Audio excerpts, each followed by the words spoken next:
मैं ना पहले क्वेश्चन समझा देता हूँ कि क्वेश्चन कैसा है. Projectile shot with the velocity of 100 metre per second. नहीं स्टूडेंट, कहाँ से सडनली शिफ्ट कैसे हो गई इस बैच में? अच्छा ठीक है. तो इस प्रोजेक्टाइल को हमने कितने वेलोसिटी से शूट किया? 100 metre per second at an angle of 37 degree. ठीक है ना. प्रोजेक्टाइल बॉम्ब है तो हाईएस्ट पॉइंट में जाके ये एक्सप्लोड कर जाता है. इन द रेशियो, उनका जो मास का रेशियो, टुकड़े का जो मास का रेशियो दैट इज 1:3. मतलब इसका मास अगर मैं 4m पकड़ता हूँ, एक टुकड़े का मास कितना होगा? कुछ इस रेशियो. समझ में आया? अच्छा. और यहाँ पर बोला कि एक्सप्लोड करने के साथ साथ the lighter piece comes to rest. मतलब आफ्टर एक्सप्लोजन लाइटर पीस का वेलोसिटी कितना है? 0. अगर 0 है वो डायरेक्टली यहाँ गिर जाएगा. और जो हेवियर पीस है उसके पास कुछ ना कुछ वेलोसिटी होगा, वो ट्रैवल करेगा. लेट अस से हेवियर पीस ट्रैवल करके यहाँ पर गिरता है. This is 3m and we already know that's because the explosion is internal, all the forces involved are what? Internal. The center of mass will not change its location. ठीक है ना? क्या देख, ठीक है ना? The center of mass will not change its location. Is that clear? That means जिस तरफ जा रहा था center of mass, अगर एक्सप्लोड नहीं करता, सेंटर ऑफ मास अगर यहाँ पर गिरता, एक्सप्लोड करने के बाद भी सेंटर ऑफ मास का लोकेशन यहाँ पर ही रहेगा. इसका मतलब है कि 3m एंड m का सेंटर ऑफ मास यहाँ पर ही लोकेटेड होगा. कुछ पूछ रहा था? अच्छा ठीक है. Is that clear? समझ में आया? तो सबसे पहला काम क्या, देखो ये सब क्वेश्चंस कैसे करना पड़ता है. तुम जितना प्रैक्टिस करोगे, जितने नए नए क्वेश्चंस करोगे, उतना ऑब्वियस होता रहेगा ये सब चीज़ें. ठीक है ना. So the first thing that we shall do now is find out the XCOM. कि XCOM क्या होना चाहिए. तुमको रेफरेंस एग्जिस्ट चाहिए. If you talking about x coordinate measured from where, right. So in this case हमने इसको अपने x axis मान लिया, इसको अपने अपना y एक्सिस मान लिया, ये ओरिजिन है. तो XCOM is nothing but the range of the projectile. Simple, right. So in this case I can say XCOM is nothing but the range of the projectile. और रेंज निकालने का formula हमारे पास है u² sin 2θ/g. ठीक है ना. तो अगर हम यहाँ पर वैल्यूज पुट करें, मैं डायरेक्टली वैल्यू लिख दूंगा u के जगह, दैट इज 100² sin 2θ मतलब 2 × 37 degree divided by g. Calculation तुम कर सकते हो, मैं डायरेक्ट आंसर लिखता हूँ. इसका वैल्यू आएगा 960 मीटर्स. कैलकुलेशन कर पाओगे ना? करूँगा तो टाइम वेस्ट होगा, इसलिए दैट मीन्स यहाँ से यहाँ तक का XCOM का वैल्यू है 960 मीटर. Is that clear? अच्छा. अभी ये बोला गया था कि जो लाइटर टुकड़ा है वो डायरेक्टली नीचे गिरता है. Can you tell me what is the, अगर इसका मास m है, इसका कोऑर्डिनेट अगर x1 है, can you tell me the value of x1 in this case. इस लाइटर टुकड़े का x कोऑर्डिनेट कितना होगा? This is the highest point. बोलो रे. 960/2 that is 480 metres. So basically ये कितना हो जाएगा? This is 480 metres. कुछ चमक रहा है? नहीं चमक रहा? ठीक है. सो दिस इज m और यहाँ पर 4m. इसका x कोऑर्डिनेट कितना होगा वो पूछा गया कि बड़ा वाला जो हेवियर मास है वो कहाँ जाके गिरता है वो बताओ. तो मैंने बोला ओके फाइन, इसका x कोऑर्डिनेट हम x2 मान लेते हैं. तो अभी this is a discrete system consisting of 2 particles. पहले वाले का x कोऑर्डिनेट पता है, दूसरे वाले का पता नहीं है, दोनों का मासेस पता है और XCOM भी पता है. तो निकाल सकते हैं ना, फॉर्मूला यूज़ करते. तो हम फॉर्मूला ये दिखाई दे रहा है क्या? चलो ठीक. XCOM अगर लिखना चाहूँ तो हम क्या लिख सकते हैं? m1 × x1 + m2 × x2 divided by total mass of the system that is m1 + m2. Is that clear? XCOM कितना आया हुआ है? 960. छोटा वाला मास m इंटू इसका x कोऑर्डिनेट 480. बड़ा वाला मास 3m, इसका x coordinate x2 divided by total mass of the system 4m. Is that clear? बस हो गया. देखो ऊपर है, इधर और इधर कैंसिल आउट हो गया. ये कितना हो जाएगा? That is 480 + 3x2 divided by 4 that is equal to 960. और इसको सॉल्व करोगे तो यहाँ से जो x2 का वैल्यू आता है कर पाओगे राइट? इसका वैल्यू मैं डायरेक्टली लिख देता हूँ. इन दिस केस 1120 मीटर्स आता है. फिर भी आंसर एक बार चेक कर लेना, ठीक है ना. देखो ये सब तो निकाल लोगे, टेक्निक समझ में आया नहीं आया. इसका पूरा कहानी किस कंसेप्ट पे बेस्ड है कि सर देखो एक्सप्लोजन हुआ है, समझ में आता है, लेकिन सारे फोर्सेस जो वो क्या है, इंटरनल. और इंटरनल फोर्सेस कभी भी किसी सिस्टम के स्टेट में कोई चेंज नहीं लाएगा. तो जो भी होता था वही होगा. सेंटर ऑफ मास पहले जहाँ पर गिरेगा, पहले जहाँ पर गिरता वहाँ पर ही इस बार भी गिरेगा, ठीक है. उसी कंसेप्ट से इस क्वेश्चन को किया है. कोई डाउट? पॉज करना. चलो इसको लिखो. ये दूसरा क्वेश्चन देखते हैं, बहुत ही इंटरेस्टिंग क्वेश्चन है. इस पूरी कहानी में 3 कैरेक्टर्स हैं, राइट. 2 लोग, एक नाव. नाव का मास कितना है? 4m. पहला वाला बंदे का मास है कैपिटल M, दूसरे वाले बंदे का मास कितना है? ट्वाइस, ठीक है. क्वेश्चन में ये बोला है कि ए जो है ये बोट पे चल के आगे जाता है. तो देखो यहाँ पर वर्ड बहुत इंपॉर्टेंट है. कितना डिस्टेंस चलता है? L/4 relative to boat. इसका मतलब क्या है? ग्राउंड के रिस्पेक्ट में L/4 नहीं. कोई ऑब्जर्वर अगर बोट में बैठा हुआ है, कोई ऑब्जर्वर अगर बोट में बैठा हुआ है, बोट के रिस्पेक्ट में वो कितना डिस्टेंस ट्रैवल करता है? L/4. इसका सिग्निफिकेंस क्या मैं बताऊंगा तुमको अभी. फिलहाल तो ये ध्यान देना, फोकस में रखना कि रिलेटिव टू बोट बोला गया है, ग्राउंड के रिस्पेक्ट में नहीं. बात समझ में आ रहा है? छोटा सा एग्जांपल सोचो, ये प्लेटफॉर्म है, इस पे मैं 2 मीटर आगे गया और ये प्लेटफॉर्म जो है वो खुद 1 मीटर आगे चला गया. मतलब both the things were moving together. When I moved forward by 2 meters, the platform on which I am standing, that has moved forward by 1 meter. तुम क्या बोलोगे? Sir has traveled a distance of 2 meter with respect to platform. But sir has traveled a distance of 3 meters with respect to ground. Because अगर मैं 2 metre आगे जाता हूँ और जो प्लेटफॉर्म है वो खुद 1 मीटर आगे चला जाता है, तो ग्राउंड के रिस्पेक्ट में मैं फाइनली कितना ट्रैवल करूँगा? ये बात समझ में आता ही नहीं आता. 2 + 1 3 होगा ही नहीं होगा. वैसा ही है कि बोट के रेस्पेक्ट में L/4 ट्रैवल किया है, तो ग्राउंड के रेस्पेक्ट में कितना ट्रैवल करेगा? That has to be found out. Is that clear? Example समझ में आया? Okay fine, will get back to this. फिर बोला कि ठीक है, ए आगे जाता है, बी भी उसके पास आता है, they meet each other somewhere in the boat. तो पूछा कि find the distance travel by the boat on the water. Now this is a very important line. इसका मतलब है कि इस कहानी में बोट भी मूव करेगा. जब आदमी लोग चलेंगे ना उस पर, तो बोट भी क्या करेगा? मूव करेगा. और ये क्वेश्चन में लिखा रहेगा, नहीं तो तुमको मानना है कि जो पानी और बोट का जो कंटैक्ट है वो परफेक्टली स्मूथ है. मतलब पानी और बोट के बीच कोई फ्रिक्शन नहीं, ये मान के करेंगे. लिखा हुआ रहेगा, मैंने तो बस शॉर्ट में क्वेश्चन दिया इसलिए इतना कुछ लिखा नहीं है. बोल के रख रहा हूँ कि देयर इज नो फ्रिक्शन. ठीक है, ओके. ना कहानी कैसे स्टार्ट होता है? Try to understand. अगर ये बंदा बोट पे चलना चालू करता है, if the person starts walking on the boat, right, he can only walk when there is friction. Friction नहीं होगा तो चल ही नहीं पाएगा. इसका मतलब है कि जब ये आगे बढ़ रहा है तो उसके पैरों पे फ्रिक्शन F1 आगे की तरफ लग रहा है.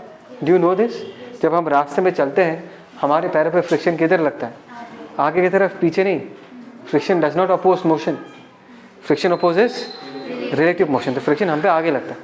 तो ये बंदा अगर इस तरफ ट्रैवल कर रहा है तो बोट ने आदमी पे फ्रिक्शन लगाया आगे की तरफ. Boat is a, person is B. For example, by Newton's third law, if boat has exerted a force on the person, F1 in the forward direction, the person also will exert force on the boat F1 in the backward direction. तो boat के surface पे भी F1 पीछे लग रहा है. F1 and नीचे वाला F1 are action reaction pair, and mind you they are acting on 2 different bodies. पहला F1 आदमी के पैरों पे, आदमी के सोल पे लग रहा है, पैर के सोल पे. और दूसरा फ्रिक्शन किस पे लग रहा है? दूसरा फ्रिक्शन लग रहा है बोट के सरफेस पे. This is not related to this discussion, but ऐसे ही रिकैप के लिए बता के रख रहा हूँ कि action and reaction they never act on the same body. ठीक है. सिमिलरली जब ये बंदा इसके तरफ चलता है, नरेश इस पे फ्रिक्शन लग रहा है F2, बोट में भी लग जाएगा F2 पीछे की तरफ. Is that clear? नहीं, फिर आस्क कि सर क्या इस ए वाले आदमी पे एक्सटर्नल फोर्स है? तो तुमने मुझे ये पूछा कि सर अगर आपने सिस्टम में सिर्फ ए को कंसिडर किया, क्या ए पे एक्सटर्नल फोर्स है? मैं बोलूँगा है एक्सटर्नल फोर्स, F1 लग रहा है आगे की तरफ. क्या बी पे एक्सटर्नल फोर्स है? मैं बोलूँगा है बी के पास एक्सटर्नल फोर्स, F2 लग रहा है. लेकिन अगर मैं तुमको पूछूं what is the net external force on the boat plus person A plus person B along the horizontal direction. मैंने बोट को भी कंसिडर किया और दोनों आदमी को भी एक साथ कंसिडर किया, तो सो मत था, तो रेडी हो रहा है सोने के लिए तो अच्छे से। हाँ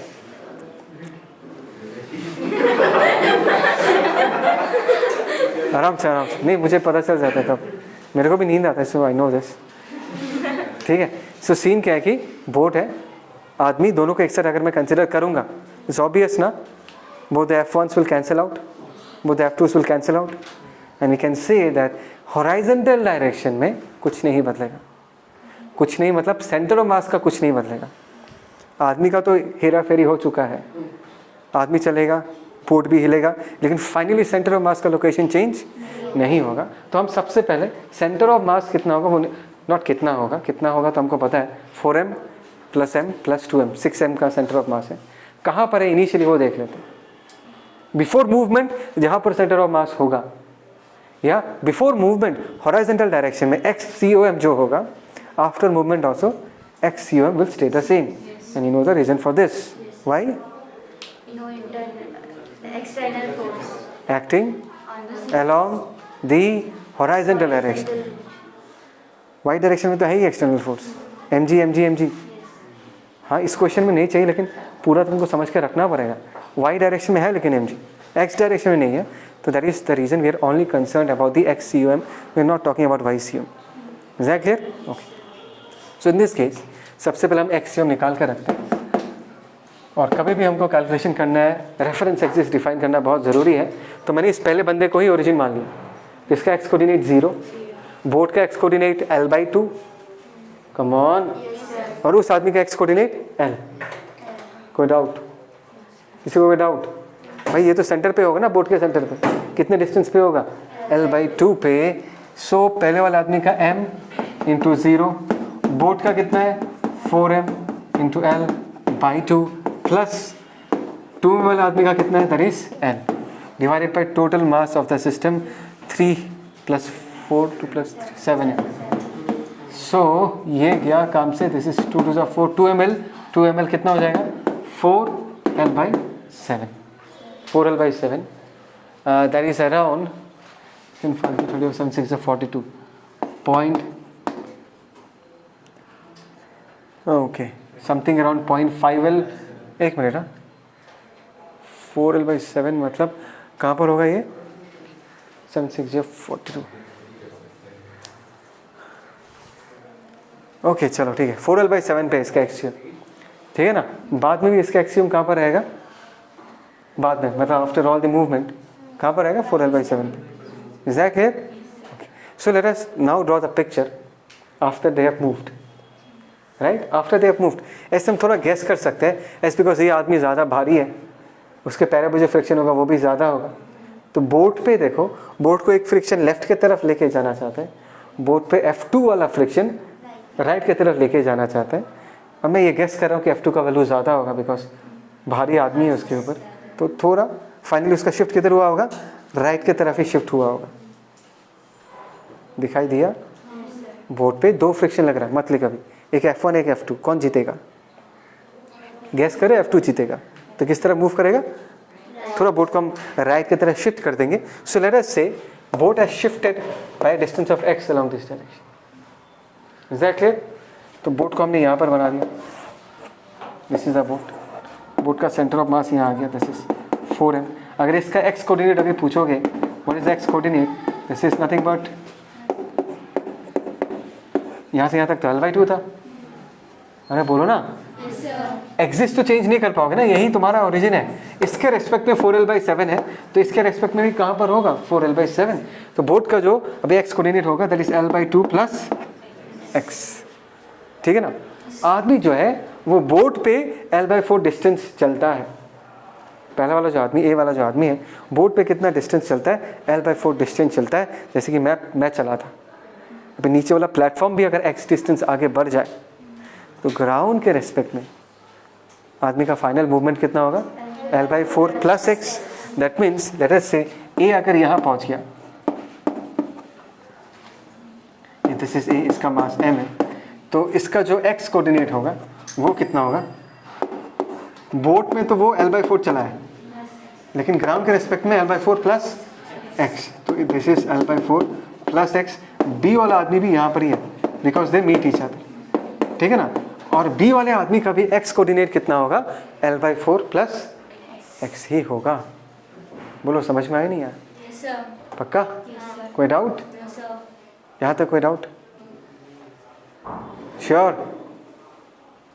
पक्का? अच्छा, तो इस सिस्टम का भी सेंटर ऑफ मास कहाँ पर होगा? 4l/7 पे ही होगा। मैं फिर से याद दिलाता हूँ, 4l/7 कहाँ से मेजर किया हमने? एक मिनट, थोड़ा पॉज करना था। तो यहाँ से भी ओरिजिन से कितने डिस्टेंस पे होगा? 4l/7। मुझे सबका एक्स कोऑर्डिनेट्स पता है, बोट का पता है, दोनों आदमी का पता है। बस यहाँ से बस एक्स यूम इज 4l/7। फिर से अगर मैं यहाँ पर फॉर्मूला में पुट करूँ, सबसे पहले m का एक्स कोऑर्डिनेट कितना होगा? l/4 plus X. तो m का लिख दिया। इनफैक्ट m का भी और 2m का भी, दोनों का एक्स कोऑर्डिनेट क्या है? सेम, बिकॉज दोनों एक दूसरे के साथ जाके मिलते हैं ना, दे मीट ईच अदर, तो both of them are exactly at the same location, which means 2m का भी एक्स कोऑर्डिनेट कितना होगा? l/4 plus X. तो 2m प्लस m, और यहाँ पर क्या होगा? This is l/4 plus x, m1 into x1 वाला टर्म। अभी बोट का बाकी है। बोट का कितना होगा? बोट का मास 4m है और उसका एक्स कोऑर्डिनेट कितना है? l/2 plus X. So this is 4m into l/2 plus X divided by total mass of the system कितना होगा? That is 7m, that is equal to what? 4l/7। तो ये 7 चला गया। ध्यान से देखो, 2m प्लस m कितना आएगा? 3m। तो यहाँ पर 3m होगा, तो ये m और ये m भी चला जाएगा। तो यहाँ पर क्या होगा? That is 3l/4 plus x plus 4, ये m भी चला जाएगा, that is l/2 plus x, और यहाँ पर कितना आ जाएगा? This is 4l। बात समझ में आया मैंने क्या किया? उसके बाद तो तुम कर ही सकते हो। यहाँ पर सिर्फ x निकालना है, एंड x क्या है? That is nothing but the distance travel by the boat. ठीक है, पॉज कर देना। और x का